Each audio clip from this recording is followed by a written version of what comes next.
Mr. Ang, how are you, buddy? Oh, sorry, bud. Mate, how you doing? I'm all right. How are you? Good, John. It's so good to see you. Sorry, I'm just making sure everything is recorded, mate. It's been a while. It's been a while. Yeah, yeah. Hey, so what have you been doing the last 2 years, mate? Well, due to thank you, COVID, I kind of panicked like everybody else did. Yep. So I focused on writing the book Horseshoes and Hand Grenades, and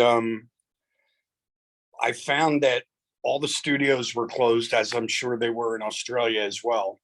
So I somehow managed to take Pro Tools classes online, and I still don't know everything, but I got myself to the point where I can record my music at home, and just kind of learned to do that, wrote the book, and I just been stockpiling ideas, and just, again, it's a slow process because I'm new, but I'm just recording myself at home and putting new music out as well.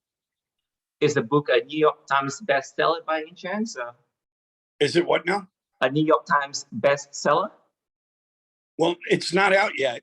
It's coming actually in June. I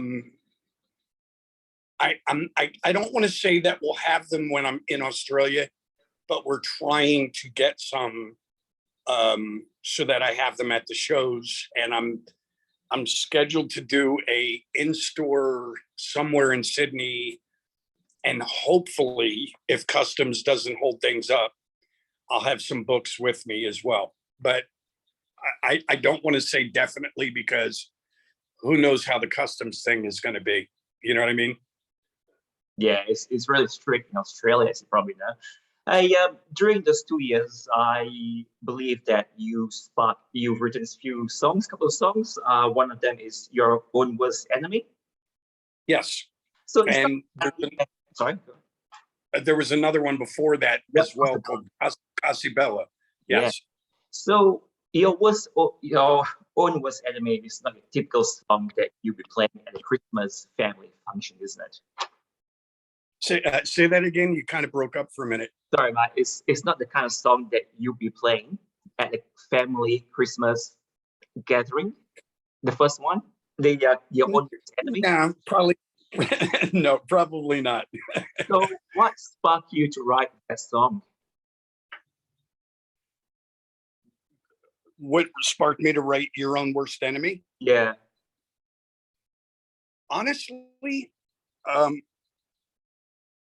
I have some friends that are struggling with in their lives with bad habits. And so I was watching them do things like over and over and over again, thinking there's going to be a different outcome each time. And it's just, it was me calling attention to that. But the other thing, the main thing, is the stupidity of human nature.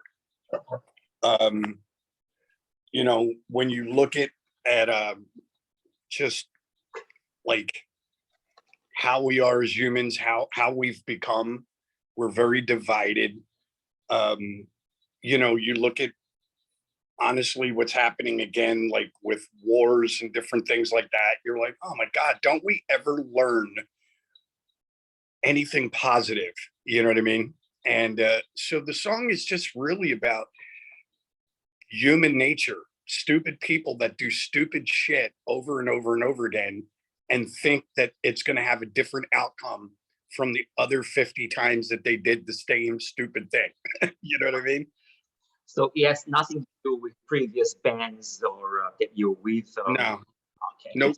It's just about human nature. I mean, Casibella was a song written 6 months prior to Your Own Worst Enemy. It's a more of a light-hearted song, isn't it? And it does have a bit of a pop rock, and some might even say it's a bit more commercialized than the current song. And I really read in an interview somewhere that your fans actually embrace that feel. What's your take on that? Yeah, to be honest with you, like I never understood the term. Yep. I never understood how a musician like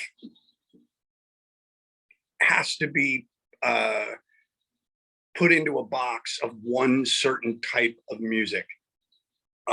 Honestly, I love everything. I love the Beatles. I love Queen. I love Zeppelin. I love Aerosmith. I love blues stuff, Motown, and I have always been like my two of my favorite songs.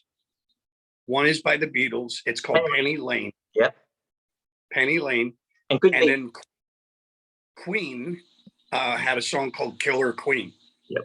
And I love those tunes. I always have. And I just wanted to write something that was inspired by those two tunes. And, it was a little bit of a gamble, but, at the end of the day, I love a lot of different types of music. So I don't see anything wrong with it.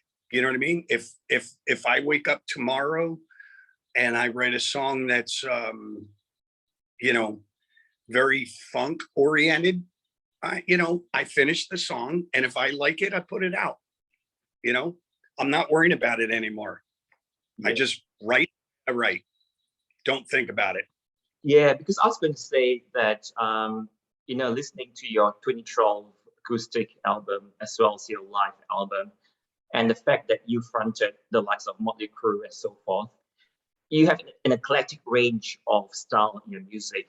So, I was going to ask you, how do you define your music taste? Is it more of the rock, of the heavy rock, or is it more the country? Because you do sound a bit country as well, and you do look like Willie Nelson. A bit of Willie Nelson kind of as well.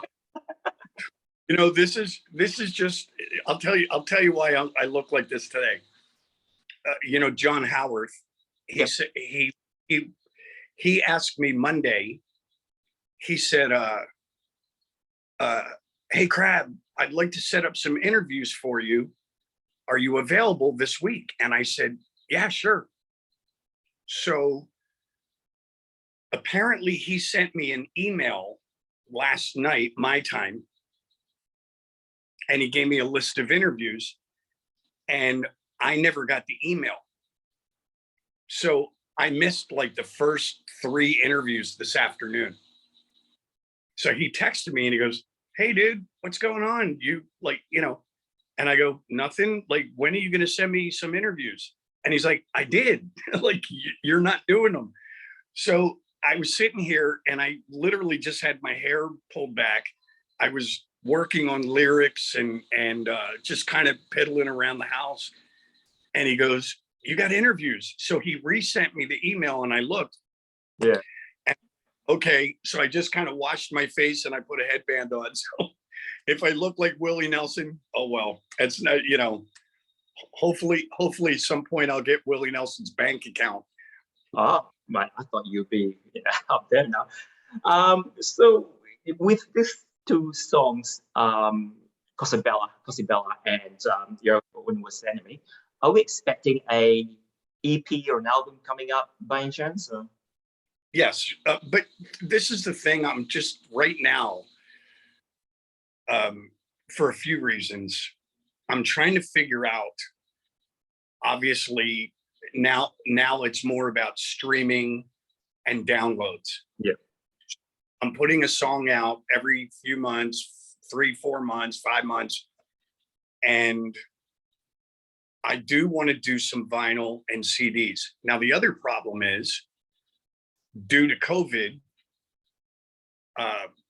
everybody and their grandmother is ordering CDs and vinyl now. So it's like an 8-month, 1-year waiting list to get vinyl and CDs made. So at some point, I'm going to put together. I'm not sure if I'm going to do an EP or a full album, but I'm just going to. I am going to have physical vinyl and CDs to sell at some point. Yes. And what's the reason that you are doing the vinyls and CDs? Is it because it sounds better? Do you reckon, or what's the purpose, the reason? Well, I don't know how it is in Australia, but for some weird reason, vinyl is making the biggest comeback in America. Like everywhere now, like nobody wants CDs anymore. They want vinyl. And so I'm like, okay, I'll do both. You know, I'll make some vinyl up and I'll do some CDs. And still make everything available for downloading. Good. You know, yeah. Yeah. So again, it's a new time right now. As far as bands and getting their music out there, it's a new time, a new way of doing things. Honestly, I'm just trying to figure it out. Yeah, fair enough. I mean, you've been in several bands, Scream, ESP, the Dead Daisies, and of course Motley Crue. When you joined these bands as a lead singer, do you feel like you're putting your influence into those bands, or do you feel like the bands actually mold you into the sort of singer that sort of, so instinct? No, I think it's a give and take thing. I think you kind of adapt to the people that you're around at the time. I mean, even if you listen to the Dead Daisies stuff, just for example, if you listen to the first record I did with them, the record Revolution, and then you listen to the last record I did, it was a combination of, Richard and Dizzy had left, which changed the sound of the band. Doug came in, he had a more aggressive guitar tone. So when we did Make Some Noise, we did that record. And then Brian left and Dean Castronovo came in, which gave the band another twist. So you put into, you add your influences, but at the same time, you're taking into consideration everybody else's influence as well. So it's kind of a give and take thing. Yeah. You coming to Australia, I reckon there'll be, one or two Motley Crue fans as well, if you don't mind me talking about that. You might have me asking, how was it like to be the lead singer of one of the world's hottest bands in the 90s when you were in your 20s? It must have been surreal, isn't it? It was interesting, to say the least. It was definitely. Don't be modest, mate. Just tell me. No, it was. I loved being in that band, but it was absolute chaos, lunacy, and insanity all the time. It was fun in the beginning. Towards the end, it was like, it was a little over the top. It was crazy. I don't know how, even those guys, like, I don't know how they're still going 40 years later. They're four such distinct personalities in that band, and egos and insanity. It's like 40 years of that. Mick used to say it to me all the time. Something crazy would happen, and Mick would talk in that really gruff voice. I would go, holy shit, that's insane. And Mick would say something like, well, now you know how I feel for the last 30 years, crab. You know what I mean? So it was a good time, but it was insanity. Any regrets at all? Nope, not one. Yeah. I think people that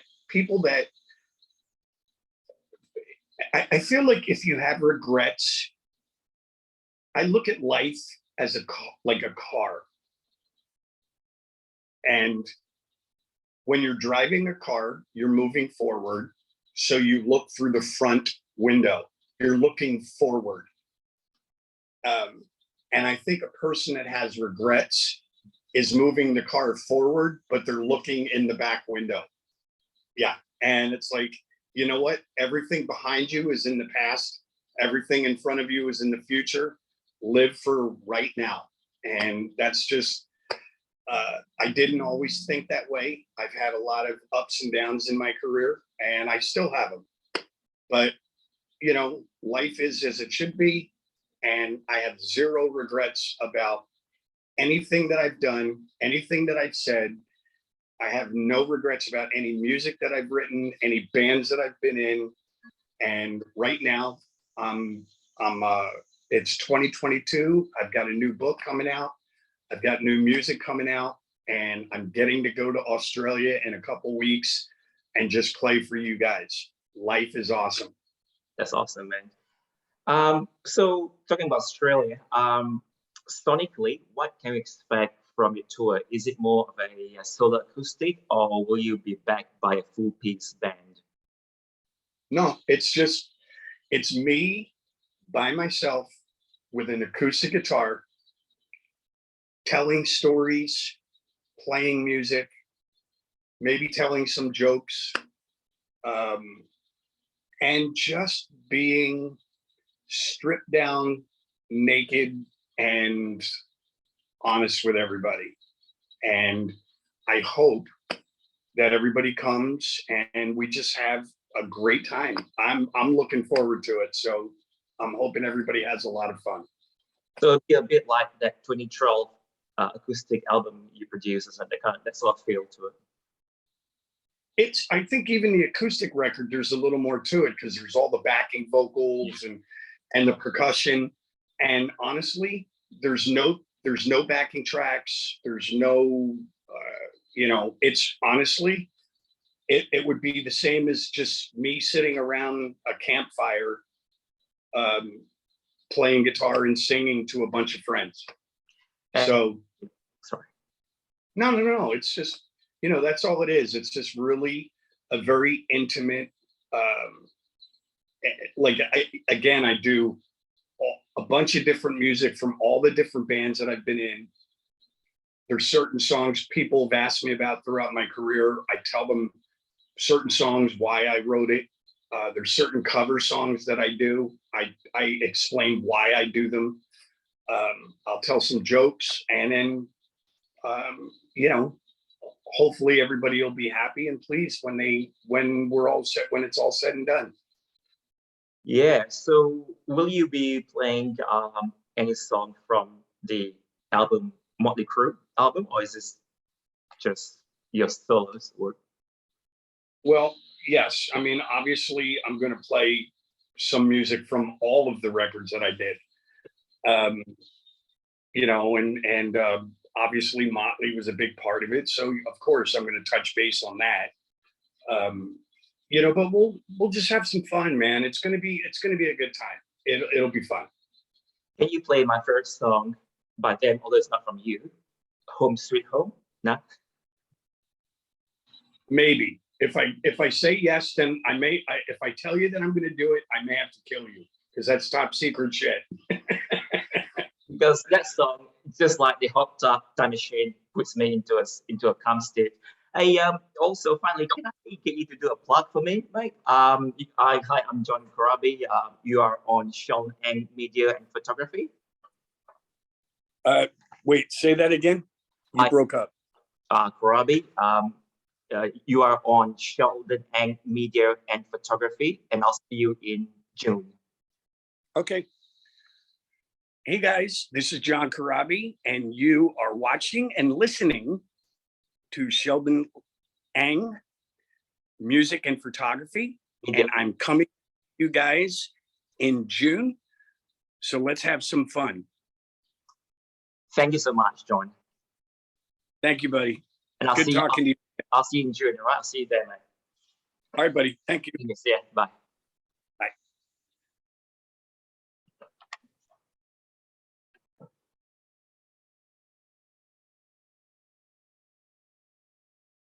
Yes.